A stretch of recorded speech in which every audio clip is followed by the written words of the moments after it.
আসসালামু আলাইকুম সুপ্রিয় শিক্ষার্থীবৃন্দ। আজকে আমরা আলোচনা করব পদার্থবিজ্ঞান দ্বিতীয় পত্রের আধুনিক পদার্থবিজ্ঞান থেকে। আধুনিক পদার্থবিজ্ঞান থেকে আজকের আমাদের আলোচ্য বিষয় হচ্ছে কালদীর্ঘায়ন। এই সমীকরণটা আপেক্ষিকতার মধ্যে সবচেয়ে বেশি গুরুত্বপূর্ণ এবং সবচেয়ে বেশি সংখ্যক বা পরীক্ষায় আসে। অতএব তোমরা ভালোভাবে এটি বোঝার চেষ্টা করবে এবং এটিকে বারবার প্র্যাকটিস করবে। আমরা সর্বপ্রথম কাল দীর্ঘায়ন, অর্থাৎ এটাকে যদি আমরা বলি সময় সম্প্রসারণও বলতে পারি। তো এটার সংজ্ঞাটা কি? সংজ্ঞাটা তোমরা বই থেকে হুবহু শিখবে। আমি সংজ্ঞাটা একবার বলছি।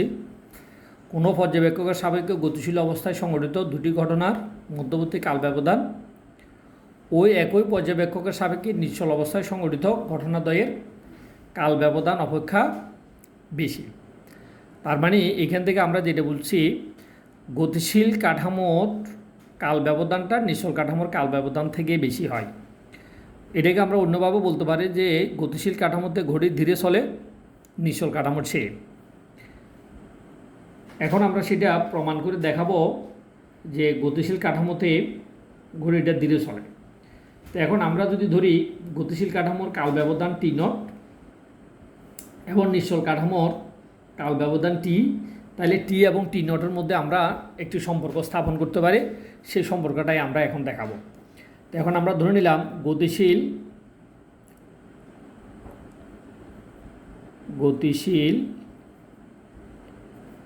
ঘড়ির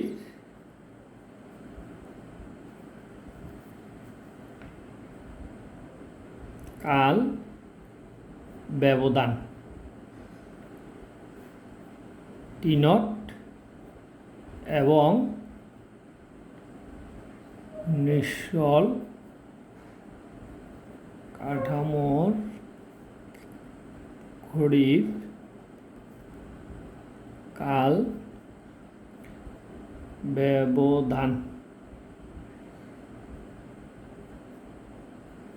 ব্যবধান টি এর মধ্যে সম্পর্ক কি? সম্পর্ক হচ্ছে টি সমান টি নট √1 - b²/c²। এই সম্পর্কটা আমরা এখান থেকে স্থাপন করব। এটি হচ্ছে আমাদের কাল ব্যবধানের সমীকরণ। এখন আমরা মনে করি এস এবং এস প্রাইম দুটি কাঠামো। এস প্রাইম কাঠামো এস কাঠামোর সাপেক্ষে ভি ব্যাগে এক্স অক্ষের ধনাত্মক দিকে গতিশীল। তাহলে বিটা হচ্ছে কাঠামোর ব্যাগ, গতিশীল কাঠামোর ব্যাগ। এসটা হচ্ছে নিশ্চল কাঠামো। এস প্রাইম এবং এস কাঠামোর কোনো পর্যবেক্ষক এস প্রাইম কাঠামোতে রাখা কোনো একটা ঘড়ির সময় তথা কাল ব্যবধান নির্ণয় করলেন। তো এখন আমরা যদি ধরি যে মনে করি এস প্রাইম কাঠামোতে অর্থাৎ গতিশীল কাঠামোতে একটা ঘড়ি রাখা আছে, এক্স অক্ষের মধ্যে সাহিত্য আছে ঘড়িটা বা এক্স অক্ষের মধ্যে আছে। এস কাঠামোর কোনো পর্যবেক্ষক এই গতিশীল ঘড়ির সময় নির্ণয় করলেন। এস কাঠামোর কোনো পর্যবেক্ষক নির্ণয় করছেন T1, ঠিক এস প্রাইম কাঠামোর পর্যবেক্ষক উক্ত সময় নির্ণয় করছেন T1'। তোমরা ভালো করে খেয়াল করো কথাগুলো, তাহলে বুঝতে পারবা। এস কাঠামোর পর্যবেক্ষক এই গতিশীল ঘড়ির কোনো একটি সময় T1 নির্ণয় করছেন, ঠিক এস প্রাইম কাঠামোর পর্যবেক্ষক ওই একই সময় T1' নির্ণয় করছেন।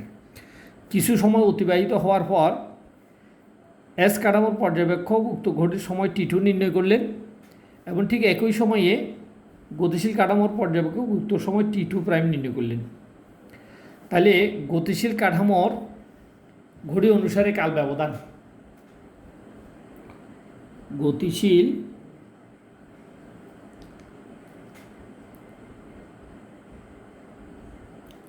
কাঠামোর ঘড়ির কাল ব্যবধানকে আমরা গতিশীলটাকে টি নট নাম দিয়েছি, নামকরণ করছি যে টি নট হচ্ছে গতিশীল ঘড়ির কাল ব্যবধান। তাহলে টি নট সমান তিনি নির্ণয় করলেন কাল ব্যবধান কতটুকু, T2' - T1'। এটাকে দিলাম আমরা 1 নম্বর সমীকরণ। এটা হচ্ছে গতিশীল কাঠামোর ঘড়ির কাল ব্যবধান। এরপরে নিশ্চল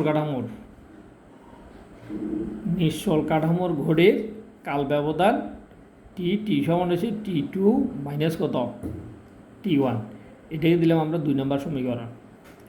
এখন আমরা টি নটের মধ্যে আমরা সম্পর্ক স্থাপন করব। এই সম্পর্কটা স্থাপন করার জন্য যেহেতু আমরা বলছি এস এবং এস প্রাইম দুইটা কাঠামোর মধ্যে এস কাঠামোটা ভি ব্যাগে এক্স অক্ষের ধনাত্মক দিকে গতিশীল, তাহলে ভি ব্যাগে যদি এস প্রাইম কাঠামোটা যদি ভি ব্যাগে এক্স অক্ষের ধনাত্মক দিকে গতিশীল থাকে, তাহলে এস প্রাইম কাঠামোর কোনো একটা বিন্দুকে আমরা ধরে নিলাম এক্স প্রাইম বিন্দুতে একটি ঘড়ি রাখা আছে। এস কাঠামোর পর্যবেক্ষক উক্ত ঘড়ির সময় একবার নির্ণয় করছেন T1, আবার নির্ণয় করলেন T2। এস প্রাইম কাঠামোর পর্যবেক্ষক ওই একই সময় দুটি নির্ণয় করলেন T1 প্রাইম এবং T2 প্রাইম। তাহলে দুই কাঠামোর পর্যবেক্ষকের ঘড়ির কাল ব্যবধান গতিশীল কাঠামোর জন্য T0 সমান T2 prime minus T1 prime, নিশ্চল কাঠামোর জন্য আমরা পাইছি T2 মাইনাস T1। এখন লরেঞ্জের বিপরীত রূপান্তর সমীকরণ, সময়ের আপেক্ষিকতার সমীকরণ আমরা লরেঞ্জের বিপরীত রূপান্তর সমীকরণ থেকে পাই, অথবা যেটাকে বলা হয় বিপরীত লরেঞ্জ রূপান্তর সমীকরণ। তাহলে বিপরীত লরেঞ্জ রূপান্তর সমীকরণ, তাহলে সময়ের আপেক্ষিকতার বিপরীত লরেঞ্জ রূপান্তর সমীকরণ। তাহলে নিশ্চল কাঠামো স্থানাঙ্ক T1 সমান হচ্ছে গতিশীল কাঠামোর স্থানাঙ্ক T1 prime plus bx prime divide by C square নিচে divide by √1 minus B square by C square.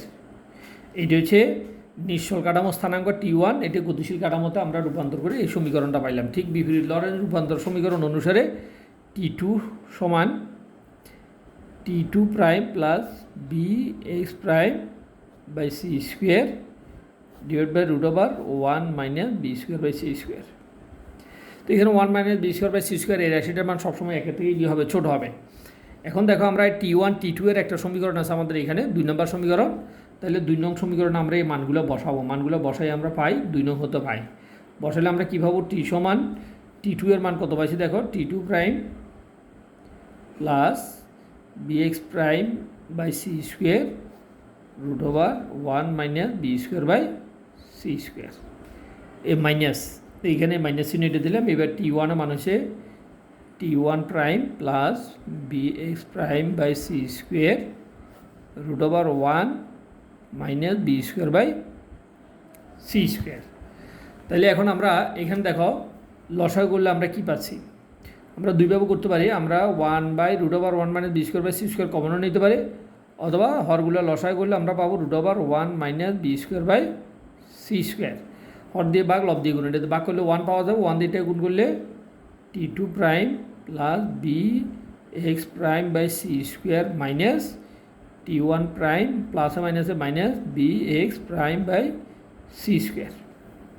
এখন দেখো এই bx prime by C square, bx prime by C square একটা প্লাস আর একটা মাইনাস, তাহলে এটা বাদ যাবে।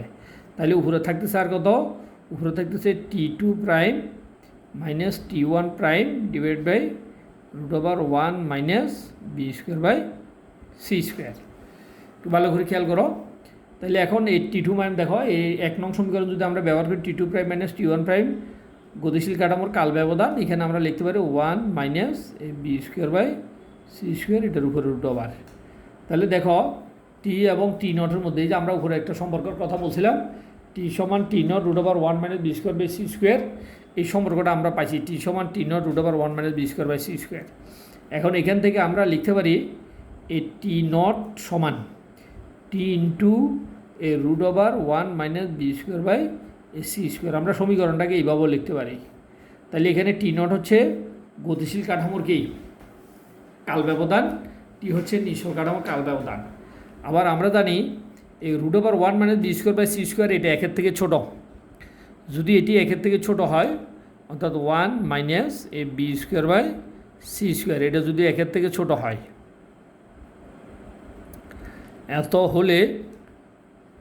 এত হলে আমরা লিখতে পারি টি গ্রেটার দেন কত, টি গ্রেটার দেন T0।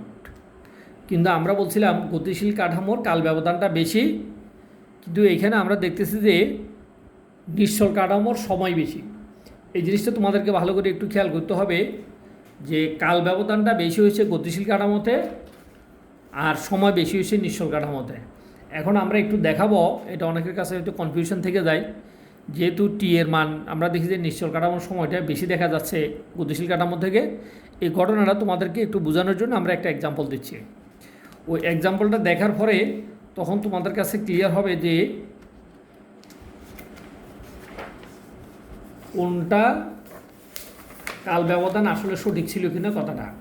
তাইলে এখন আমরা ধরো কাল ব্যবধানের সমীকরণটা যদি আমরা লিখি, আমরা পাইছিলাম কত, টি সমান t naught √1 minus a b square by C square. আমরা আসলে এই সমীকরণটাই পাইছিলাম। এই সমীকরণটার মধ্যে এখন আমরা যদি বলি, যদি কোনো কাঠামো আমরা বললাম ভি সমান 0.98 সি, অর্থাৎ কোনো একটা কাঠামো যদি আলোর ব্যাগের এত গুণ ব্যাগে চলে, কাঠামোর ব্যাগ যদি আলোর ব্যাগে 0.98 সি গুণ হয়, তাহলে আমরা এখান থেকে মান নির্ণয় করতে পারি। দেখো টি সমান t naught √1 minus a B স্কোয়ারের জায়গাতে কত পড়বে, 0.98 এ সি এ পুরোটার উপর হোল স্কোয়ার আর নিচে ডিভাইড বাই কত, সি স্কোয়ার। এখন আমরা এখান থেকে ক্যালকুলেটর দিয়ে আমরা ক্যালকুলেশন করব। তো ক্যালকুলেটর দিয়ে যদি আমরা ক্যালকুলেশন করি, দেখো এখানে সি স্কোয়ারে কাটা যাবে, 0.98 হোল স্কোয়ার, এটা বর্গ করবা, 1 থেকে এটার বর্গ বিয়োগ করবা, বিয়োগ করে বিয়োগফল যা পাওয়া যাবে তা বর্গমূল করবা, বর্গমূল করে 1 খেয়ে ওই বর্গমূলের রাশি দিয়ে কী করবে, ভাগ করবে। যদি ভাগ করো তাহলে আমরা পাবো 5t নট। ক্যালকুলেশন করলে আমরা কী পাবো, 5t নট। তাহলে এখানে আমাদেরকে মাথায় রাখতে হবে বি ছিল আমাদের কাঠামোর ব্যাগ, এই হচ্ছে কাঠামোর ব্যাগ, তারপর দিচ্ছে টি নট হচ্ছে গতিশীল সময়,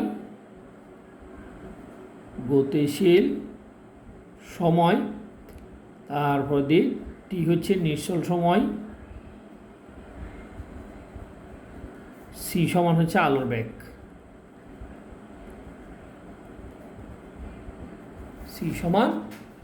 এটা আমাদেরকে মাথায় রাখতে হবে।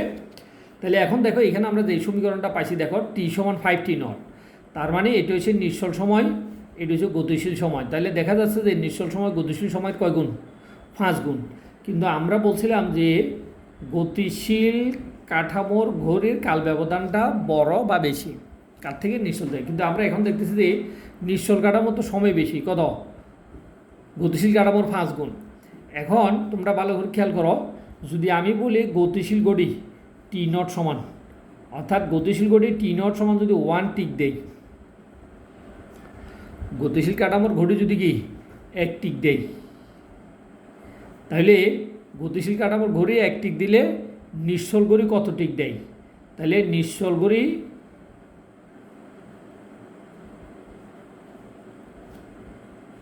টি সমান হচ্ছে কত, 5 টিক। তাহলে এখন একটু ভালো করে খেয়াল করো, ও 1 টিক দিতে দিতে নিশ্চল কাঠামোর ঘড়ি কয় টিক দেয়, 5 টিক দেয়। তাহলে দেখো ওর 1 টিকের 5 টিকের কি সমান, তার মানে অর্থাৎ এর টিকটা কি বড়, অর্থাৎ এর কাল ব্যবধানটা বড়। অর্থাৎ ওর একটা ঘড়ির কাঁটা যদি 1টা টিক দেয়, ও ওই সময়ের ভিতরে 5টা টিক দেয়। তাহলে এখান থেকে আমরা বলতে পারি যে নিশ্চল ঘড়িটা দ্রুত চলে, কয় গুণ দ্রুত চলে, যদি 98 আলোর ব্যাগের 0.98 সি গুণ হয়, তাহলে 5 গুণ বেশি দ্রুত চলে কোন ঘড়ি, নিশ্চল ঘড়ি। তাহলে গতিশীল ঘড়ি 5 গুণ কি ধীরে চলে। তাহলে এখন এখান থেকে আমরা বলতে পারি যে গতিশীল ঘড়ি ধীরে চলে, সুতরাং গতিশীল ঘড়ি ধীরে চলে। তখন এটাকে আমরা নাম দিয়েছি সময়ের আপেক্ষিকতা, এবং এই ঘটনাটাই আবিষ্কার করছিলেন বিজ্ঞানী আইনস্টাইন। এই যে সময় যে আপেক্ষিক, এটা নির্ভর করতেছে মূলত কার উপরে, আলোর ব্যাগের উপরে। আলোর ব্যাগ যত বেশি হবে, কাল ব্যবধান, গতিশীল ঘড়ির কাল ব্যবধানটাও তত দীর্ঘ হবে। ধন্যবাদ সবাইকে, খোদা হাফেজ।